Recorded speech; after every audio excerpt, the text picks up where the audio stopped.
नमस्कार, स्वागत है आपका जी बिजनेस में। मैं हूं दीपक डोभाल और आप देख रहे हैं आपकी खबर आपका फायदा। आज हम आपको बताएंगे भारत के आईपीओ इतिहास की सबसे बड़ी कहानी। एलआईसी की बात करेंगे, एलआईसी पर पूरी चर्चा करेंगे। एलआईसी आईपीओ को लेकर बाजार में इतनी हलचल क्यों है, एलआईसी के पॉलिसी धारकों के लिए क्या खास है, जिन्होंने एलआईसी पॉलिसी नहीं ली है उनके लिए क्या ऑप्शंस हैं, साथ ही साथ शेयर मार्केट के लिए एलआईसी का आईपीओ कितना बड़ा साबित होने वाला है और इक्विटी मार्केट के लिए खासतौर पर क्या यह गेम चेंजर साबित होगा। इन तमाम सवालों पर करेंगे चर्चा। पहले रिपोर्ट देखिए, बेहद खास मेहमान आज हमारे शो में हमारे साथ जुड़ रहे हैं। पहले रिपोर्ट, उनके साथ फिर चर्चा करेंगे।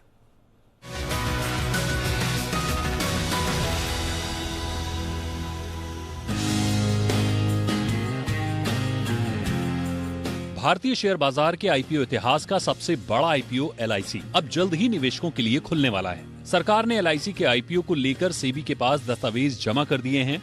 तकनीकी भाषा में कहें तो डीआरएचपी फाइल कर दिया है। सब कुछ ठीक रहा तो एलआईसी का आईपीओ इस साल आना तय है। डीआरएचपी फाइल करने के साथ ही अब स्थिति साफ हो गई है कि सरकार एलआईसी की कितनी फीसदी हिस्सेदारी बेचेगी। इस आईपीओ के आने से ये भी साफ हो जाएगा कि 6 दशक से अधिक समय से एलआईसी ने जिस भरोसे को कायम किया हुआ है, क्या वह भरोसा बरकरार रहेगा। आगे बढ़ने से पहले जरा एलआईसी के बारे में जान लेते हैं। 1956 में एलआईसी का गठन हुआ था और आज से 20-22 साल पहले तक बीमा मतलब एलआईसी ही हुआ करता था। साल 2000 के पहले तक बीमा क्षेत्र में एलआईसी का एक छत्र राज था और आज भी बीमा के क्षेत्र में इसकी 60% से अधिक की हिस्सेदारी बनी हुई है। फिलहाल सरकार विनिवेश प्रक्रिया के तहत एलआईसी में अपनी 5% हिस्सेदारी बेचकर इसके आईपीओ से 54 से 94 हजार करोड़ रुपए तक जुटा सकती है। एलआईसी के आईपीओ को देश के इतिहास का सबसे बड़ा आईपीओ माना जा रहा है। आईपीओ से मिलने वाला पूरा पैसा सरकार के पास जाएगा, न कि एलआईसी के पास, क्योंकि कंपनी की तरफ से कोई नया शेयर जारी नहीं किया जा रहा है। जाहिर है इससे सरकार को विनिवेश का लक्ष्य हासिल करने में मदद मिलेगी।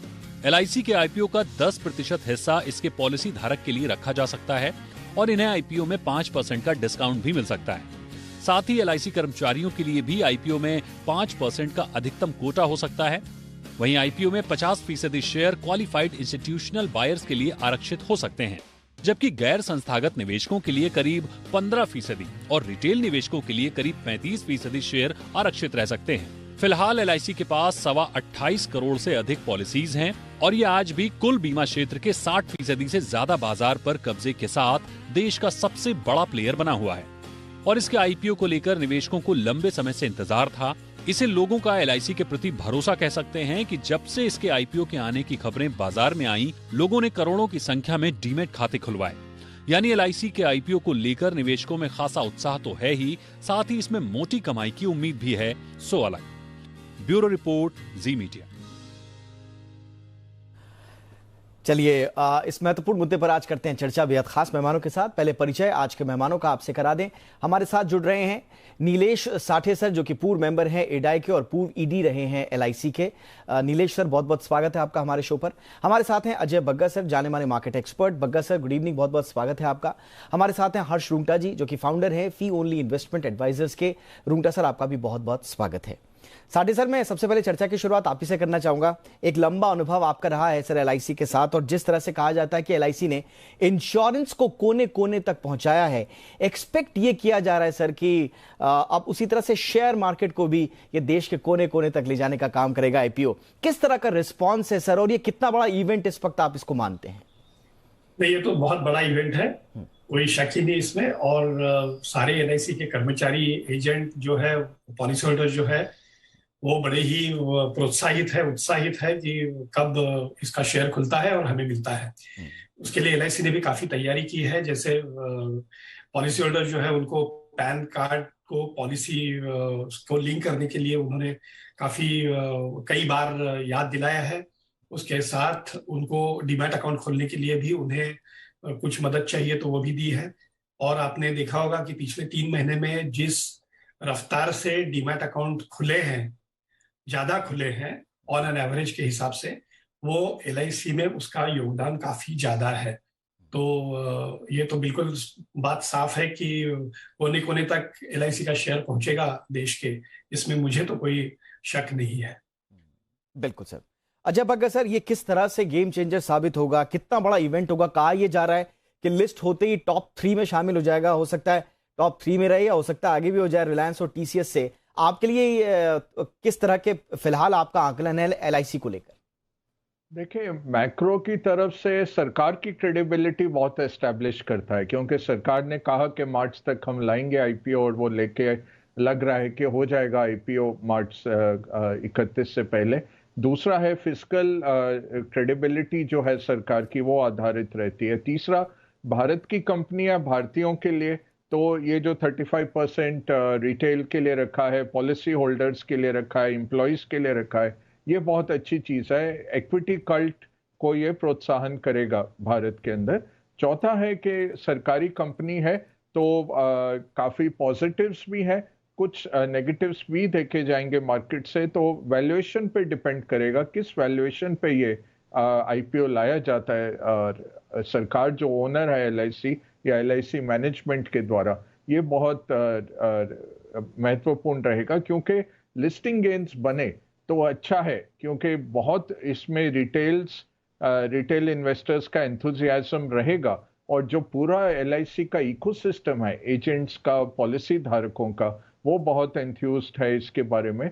तो सबके अगर अच्छे लिस्टिंग गेन्स बने तो ये बहुत अच्छा रहेगा स्टॉक के लिए भी आगे चल के। अभी 5% ही सरकार ऑफर कर रही है, बट जिस तरह के आंकड़े हैं दीपक जी अगले साल के विनिवेश के भी, तो लगता है कि फिर अगले साल फॉलो ऑन ऑफर आते रहेंगे, और जब तक सरकार इसको 75% ओनरशिप तक नीचे नहीं ले आती। बिल्कुल स्वाभाविक है, वो बाध्यता भी है, उस तक पहुंचना जरूरी भी होगा, लेकिन किस चरणबद्ध तरीके से सरकार आगे बढ़ेगी ये वाकई में देखना जरूरी होगा। लेकिन शुरुआत कब होगी इस पर सबकी नजर थी, और अब सरकार ने अपना रुख साफ कर दिया है। और जैसा कि हमारे पैनलिस्ट भी बोल रहे हैं कि मार्च से पहले पहले ये तमाम जो फॉर्मेलिटीज हैं वो पूरी हो जाएंगी और आईपीओ हम सबके सामने होगा। रूंगटा सर, आपसे भी वही सवाल, आप इसे कितना बड़ा एक क्योंकि बहुत सारे लोग इसे उत्सव के तौर पर मना रहे हैं, एक आम निवेशक के लिए कितना बड़ा मौका है इस वक्त? आई थिंक सबसे बड़ी बात यह है कि इसका जो साइज है, ये मतलब हम कहीं भी इसको दुनिया में कंपेयर करें तो भी ये साइज, एग्जैक्ट साइज तो खैर अभी तक नहीं पता, वैल्यूएशन पे डिपेंड करेगा, बट मैसिव ये जो साइज है, तो उससे एक ओवरऑल मार्केट कैपिटलाइजेशन भी हमारा बढ़ता है। मोर इम्पोर्टेंटली कई नए निवेशक जो हैं वो रिटेल इक्विटी मार्केट्स में आएंगे इससे, तो ये काफ़ी इस तरीके से पॉजिटिव है। इसमें अगर मैं नेगेटिव कहूँ तो नेगेटिव इसमें ये है कि आई थिंक सभी लोग इसमें चाहते हैं कि वो लिस्टिंग पर पैसा बन जाए, और उसमें से वो पैसे निकाल के उसमें कमाई कर लें। तो ये इतिहास ही रहा है कि इक्विटी में कभी भी शॉर्ट टर्म पैसा बनाना बहुत ही जोखिम भरा खेल है। It is definitely long term ये काफी अच्छा इन्वेस्टमेंट होगा, बट शॉर्ट टर्म में कौन कह सकता है, मार्केट में कुछ भी हो सकता है।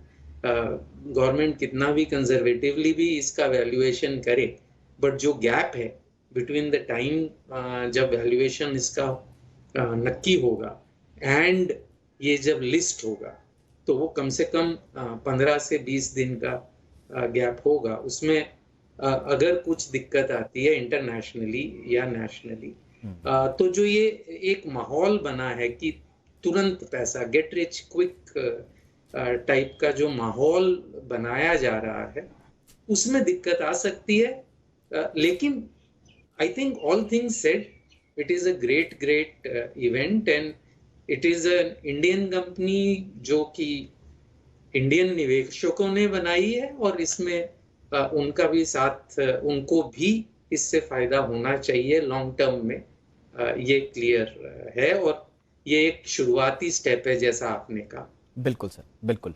नीलेश सर, अभी जो मार्केट की मौजूदा लिस्टेड इंश्योरेंस कंपनियां हैं, उनके एम्बेडेड वैल्यू के आधार पर अगर एलआईसी का आकलन करें तो कंपनी का मार्केट वैल्यू जो है एम्बेडेड, जैसा आपने कहा 5.4 लाख करोड़ का, और मार्केट वैल्यू अगर निकालें तो 18 लाख करोड़ के आसपास आ रही है। ये वैल्यूएशन सर कितना रियलिस्टिक है? नहीं, मेरे हिसाब से वैल्यूएशन रियलिस्टिक इसलिए है क्योंकि जो एम्बेडेड वैल्यू होती है उसके कितने गुना आप मल्टीपल जिसे कहते हैं जी। वो मल्टीपल सोचते हो, तो आज की तारीख में जो HDFC स्टैंडर्ड लाइफ जो लिस्टेड कंपनी है उसका मल्टीपल 5 है, और ICICI और SBI की जो लाइफ इंश्योरेंस कंपनी है उनका 3 है। तो एम्बेडेड वैल्यू इंटू 3 इंटू 5 इस प्रकार से मार्केट कैपिटलाइजेशन होता है। अब LIC का जहां तक सवाल है, ये अगर गवर्नमेंट 60-70 हजार करोड़ तक का इसमें से पैसे उठाना सोचती है, जो कि संभव है, क्योंकि आपने देखा होगा कि अभी अभी अनाउंसमेंट की कि डिसइन्वेस्टमेंट का टारगेट घटा के 78 हजार किया है, और उसमें से 12 हजार तो ऑलरेडी आ चुका है। तो इसका मतलब LIC के IPO से गवर्नमेंट सोच रही होगी, ये मैं भविष्य की बात कर रहा हूं, कि करीबन 60 हजार करोड़ के आसपास पैसा इसमें इकट्ठा हो। तो 60 हजार करोड़ अगर इकट्ठा करना है तो जो पैरामीटर्स दिए हुए हैं, एक तो एम्बेडेड वैल्यू अनाउंस की है वो है 5.40 लाख करोड़, दूसरा नंबर ऑफ शेयर्स कितने मार्केट में आएंगे वो अनाउंस किया है, दैट इज 31.62 लाख करोड़। अब इसका अगर रिवर्स इंजीनियरिंग हम करें तो ये पता चलता है कि एम्बेडेड वैल्यू का मल्टीपल जो है वो LIC के लिए शायद हो सकता है 2 और 2.25 के बीच होगा, जो कि काफी रियलिस्टिक है, क्योंकि जब प्राइवेट इंश्योरेंस कंपनीज का 3 से कम है नहीं, HDFC का 5 और ये 2 कंपनी का 3 है, तो LIC का 2.25 रखने से ऑब्वियसली इसकी वैल्यूएशन जो है वो काफी रियलिस्टिक की गई है, ये मैं मानता हूं, ये मैं सोचता हूं। और करीबन 60 हजार करोड़ तक का अगर पैसा इकट्ठा करना है शेयर मार्केट से, तो इसका वैल्यूएशन फिर से रिवर्स कैलकुलेशन अगर करें तो 1700 से लेकर 2000 रुपए तक का शेयर प्राइस ऑफर होनी चाहिए, ये कैलकुलेशन है। हाँ, मैं एग्जैक्टली यही पूछ रहा था सर कि फिर IPO प्राइस 1700 के आसपास, आपका भी आकलन? 1700 से 2000 तक का मेरा आकलन है। बग्गा सर, आपका इस पे नजरिया? नहीं, बिल्कुल। और देखिए, क्योंकि इतना बड़ा इशू है, सरकार भी चाहेगी कि सेल थ्रू करे, और मोस्टली हमारे बड़े इश्यूज आते हैं तो LIC आके बचाता है। अब इस इशू में कौन बड़ा बैंक्स के ऊपर कैपिटल एडिक्वेसी का इशू रहता है कि वो कैपिटल मार्केट में इतना नहीं डाल सकते, तो LIC के लिए कोई LIC नहीं है, तो इसलिए हमें अट्रैक्टिव रखना पड़ेगा। बट ओवरऑल इसके अंदर जो इंट्रिंसिक वर्थ है LIC के आप लॉयल्टी बेस देखिए, जस्ट उनका शेयर स्केल देखिए, और in an under penetrated market like India, जहां इतना इंश्योरेंस पेनिट्रेशन अभी नहीं है, बट जो ब्रांड वैल्यू है, ब्रांड ही $10 बिलियन का आंकलन लगाया गया कि ब्रांड की वैल्यू ही 10 बिलियन होगी। तो रियल एस्टेट जो LIC का, किसी भी आप शहर में जाइए, पूरा टाउन हॉल के सामने आपको क्या मिलेगा कि LIC का दफ्तर होगा। तो वो हिस्टोरिक ब्रिटिश टाइम से ही है, और वो एट कॉस्ट कैरी किया जाता है बैलेंस शीट में। तो अगर उसका आप उसको बेच तो सकते नहीं है, वो पूरा रियल एस्टेट मार्केट में एब्जॉर्ब करने की कैपेसिटी नहीं है, बट धीरे धीरे करके आप वैल्यूएशन करें उसका, तो बहुत जबरदस्त वैल्यूएशन है इसके अंदर। तो मेरे ख्याल से अभी बग्गा सर, अभी जो एम्बेडेड वैल्यू जो हम लोग निकाल रहे हैं इसकी, उसमें इसके एसेट्स का भी आकलन होता है सर? एम्बेडेड वैल्यू तो साठे जी बेटर बता पाएंगे, बट मेरा जो है कि present value of cash flows है, और बिकॉज कंजर्वेटिव अकाउंटिंग में हम कॉस्ट पे लेते हैं normally, mark to market real estate का वैल्यूएशन वाइज ज्यादा होता नहीं है, तो मुझे पता नहीं कि अगर मैं साठे जी से पूछ लेते हैं। साठे सर, आप कुछ बता। साठे सर, हाँ जी, एम्बेडेड वैल्यू जो होती है ना, that is the present value of the future profits through policies and net worth together, या नेटवर्थ भी उसमें ऐड होती है। तो जैसे जब भी बगा साहब कह रहे थे कि LIC की प्रॉपर्टी स्टेट्स इतनी ज्यादा है, फलाना ठिकाना, तो ये सारी नेटवर्थ में जाती है।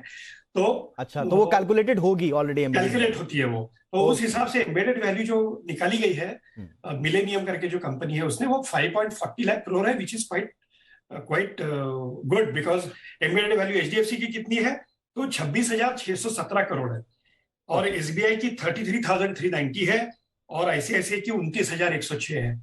अब 29,000 के बदले में LIC की जो एम्बेडेड वैल्यू है वो 5.40 लाख करोड़ है, which obviously anybody who doesn't know about finance also will understand that it has to be to that level. चलिए, LIC के IPO हम लगातार बात कर रहे हैं इस पर, और अपने खास मेहमानों से हम चर्चा कर रहे हैं, सिंप्लीफाई करने की कोशिश कर रहे हैं कि आपके लिए इसका क्या मतलब है। हर्ष रुंगटा सर के पास मैं अब चलना चाहूंगा। हर्ष रुंगटा सर, अगर आपने गौर किया होगा, हमने आज का जो शो का नाम रखा है वो थोड़ा सा LIC का जो मोटो है उसी से थोड़ा सा हमने एक क्रिएटिव गुस्ताखी करने की मांग की, और उसका नाम रखा है लिस्टिंग के साथ भी लिस्टिंग के बाद भी।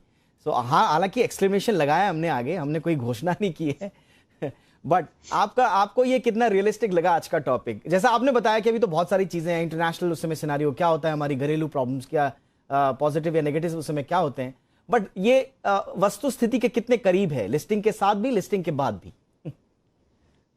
तो I think like any other equity investment, कोई भी इक्विटी इन्वेस्टमेंट आप करते हैं तो वो थोड़े समय के लिए नहीं करना चाहिए, जिसमें आप उस बिजनेस में कम से कम 7-8 साल 10 साल अगर आप उस बिजनेस को होल्ड करना चाहते हैं या फॉर एवर उसको होल्ड करना चाहते हैं, ऐसे बिजनेसेस में ही आपको इन्वेस्ट करना चाहिए। चाहे वो IPO, उससे कोई फर्क नहीं पड़ता, चाहे वो IPO के जरिए हो या मार्केट में निवेश के जरिए हो, आपको उसी कंपनी के शेयर्स लेने चाहिए जिसमें आप लंबे समय के लिए होल्ड करना चाहते हैं।